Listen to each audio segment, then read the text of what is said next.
Welcome back to my channel. কেমন আছো students? আশা করছি তোমরা সকলেই ভালো আছো।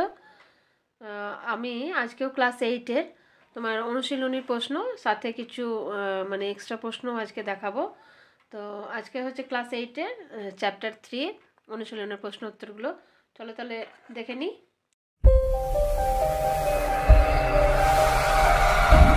প্রথমে দেখো, বেমানান শব্দটি খুঁজে বার করো। ঠিক আছে, বোম্বাই, মাদ্রাজ, কলকাতা, বাংলা, এটা বাংলায় দাগ দেবে। পরেরটা দেখো, ক্লাইভ, হেস্টিংস, ডুপ্লে, কর্নওয়ালিস, ডুপ্লের জায়গায় নিচের তলায় দাগ দেবে। তারপর আছে বাংলা, বিহার, সিন্ধু প্রদেশ, উড়িষ্যা, এটা সিন্ধু প্রদেশ হবে। তারপরে David Hare, William Carey, Jonathan Duncan, William পিট হবে। 2 নম্বরে যাচ্ছি, নিচের বিবৃতিগুলির কোনটি ঠিক কোনটি ভুল বেছে নাও। বাংলা প্রেসিডেন্সিকে সেন্ট জর্জ দুর্গ প্রেসিডেন্সি বলা হতো, ঠিক না ভুল? ভুল দেবে। বেনারসি হিন্দু কলেজ প্রতিষ্ঠা করেছিলেন জোনাথন ডানকান, ঠিক। উইলিয়াম কেরি ছিলেন শ্রীরামপুরের মিশনারি সোসাইটির সদস্য, ঠিক। 10 বছরের ভূমি রাজস্ব ব্যবস্থার জন্য কোম্পানি ইজারাদারি ব্যবস্থা চালু করেছিল, ভুল। ঠিক আছে, তাহলে এই পর্যন্ত আমরা দেখে নিলাম। এবারে আমরা 3 নম্বরে কিছু অতি সংক্ষেপে প্রশ্ন উত্তর আমরা দেখব। ঠিক আছে, প্রথমটা যেমন আছে, ব্রিটিশ প্রেসিডেন্সি ব্যবস্থা কাকে বলে?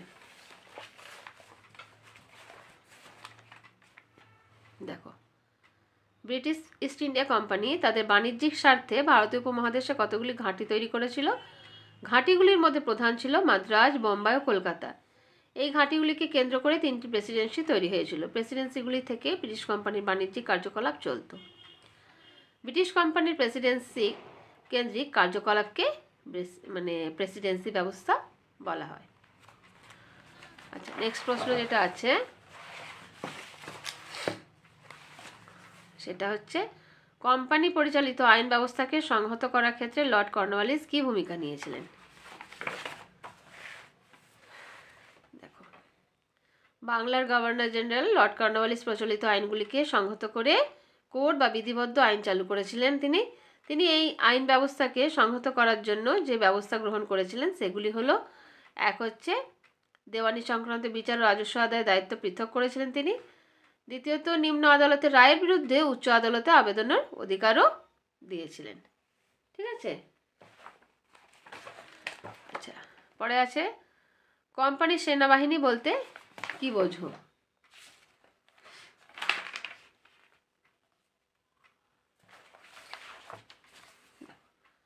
ব্রিটিশ ইস্ট ইন্ডিয়া কোম্পানি ভারতে ঔপনিবেশিক সাম্রাজ্য প্রতিষ্ঠা ও রক্ষার জন্য যে সেনাবাহিনী গঠন করেছিল তাকে কোম্পানির সেনাবাহিনী বলা হয়। ব্রিটিশ কোম্পানি প্রথম থেকে স্থায়ী সেনাবাহিনী গঠনের উদ্যোগ নিয়েছিল। কোম্পানি মুঘল আমলের প্রথা অনুসরণ করে নিজেদের সেনাবাহিনী বা সিপাহী বাহিনী তৈরি করেছিল। আচ্ছা, পরটা হচ্ছে, কোম্পানি শাসনে জরিপের ক্ষেত্রে জেমস রেনেলের কি ভূমিকা ছিল?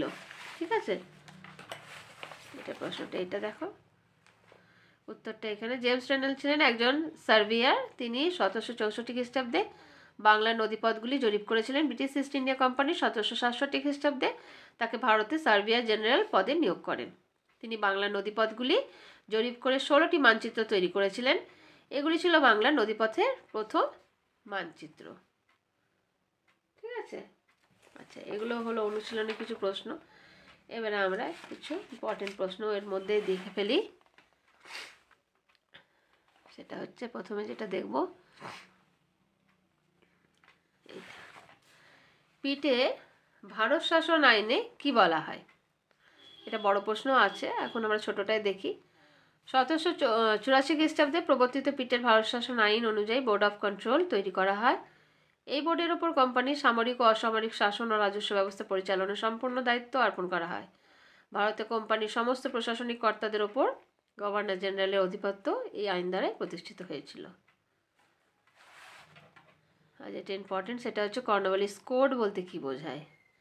লর্ড কর্নওয়ালিস ছিলেন বাংলার গভর্নর জেনারেল। তিনি 1793 খ্রিস্টাব্দে স্বচ্ছ প্রশাসন গড়ে তোলার জন্য প্রচলিত আইনগুলিকে সংহত করে যে কোড বা বিধিবদ্ধ আইন চালু করেছিলেন তাকে বলা হয় কর্নওয়ালিস কোড। এর ফলে দেওয়ানি সংক্রান্ত বিচার ও রাজস্ব আদায়ের দায়িত্ব সংক্রান্ত বিষয়কে আলাদাও করা হয়েছিল।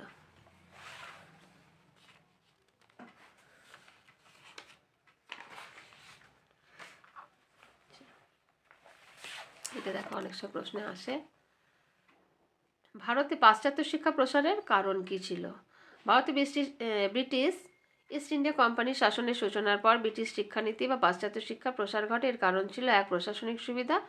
ব্রিটিশ সরকার ইংরেজি শিক্ষিত কর্মচারী তৈরি করে প্রশাসনিক সুবিধা লাভের জন্য পাশ্চাত্য শিক্ষার প্রসার ঘটায়। দ্বিতীয়ত, খ্রিস্টধর্মের প্রসার।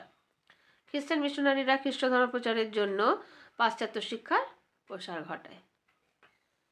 ঠিক আছে, এটা অনেক সময় আসে। চার্লস উড কে ছিলেন, তিনি স্মরণীয় কেন, উডের প্রতিবেদন কি? স্যার চার্লস উড ছিলেন ব্রিটিশ ইস্ট ইন্ডিয়া কোম্পানির বোর্ড অফ কন্ট্রোলের সভাপতি। তিনি 1854 খ্রিস্টাব্দে ভারতের শিক্ষা ব্যবস্থায় সার্বিক পরিবর্তনের জন্য একটি নির্দেশনামা পেশ করেন। এটি চার্লস উডের প্রতিবেদন নামে পরিচিত। একে ভারতের পাশ্চাত্য শিক্ষা বিস্তারের মহাসনদও বলা হয়ে থাকে। এই নির্দেশনামার ওপর ভিত্তি করে ভারতে আধুনিক শিক্ষা ব্যবস্থার পরিকাঠামো গড়ে ওঠে। ঠিক আছে,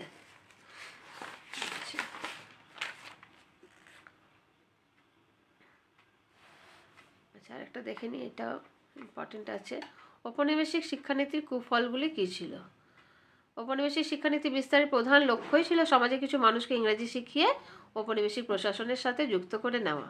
অর্থাৎ সর্বসাধারণকে কি শিক্ষার আলোতে আনার কোনো প্রচেষ্টা ছিল না, শুধু নিজেদের স্বার্থের জন্য তাদেরকে ইংরেজি শিক্ষাটা শেখানো হচ্ছিল। এই শিক্ষানীতিতে পুঁথিগত চর্চার ওপর জোর দেওয়া হতো। ভারতীয় প্রাচীন শিক্ষার চর্চা এবং নারী শিক্ষার বিষয়টি ছিল অবহেলিত। ঠিক আছে, তাহলে স্টুডেন্টস আজকে অনেকটাই তোমাদের কভার করলাম, এগুলো তোমরা করো। নেক্সট দিন আবার আমি অন্য চ্যাপ্টার নিয়ে আসবো।